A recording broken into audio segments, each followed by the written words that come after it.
GST council की 44वीं बैठक में छत्तीसगढ़ के प्रस्ताव पर सहमति नहीं बनी। स्वास्थ्य मंत्री टीएस सिंहदेव ने कहा, बैठक में कोविड संबंधी सामानों पर टैक्स राहत को लेकर चर्चा हुई, जिसमें कोरोना से संबंधित सामग्री पर जीरो टैक्स की बात की गई, लेकिन बात नहीं बनी। स्वास्थ्य मंत्री के मुताबिक जो प्रस्ताव है वो सीजीएसटी के नियमों के तहत संभव नहीं है। ऐसा केवल आईजीएसटी में किया जा सकता है।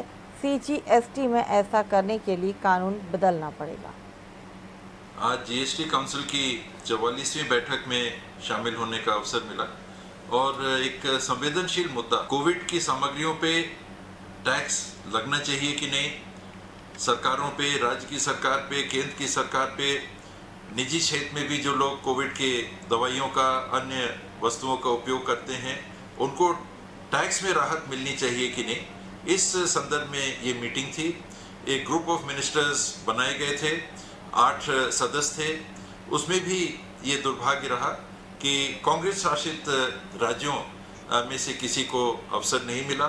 जीरो टैक्स कोरोना के समय लगना चाहिए ताकि ना सरकारों पे वो खर्चा अतिरिक्त दिखे और ना पब्लिक, जिनको निजी अस्पतालों में या अन्य दवाई दुकानों से अगर वो दवाई ले रहे हैं तो उसका खर्चा उनके ऊपर आए। कि सीजीएसटी का जो कानून बना है उसमें प्रावधान भी है।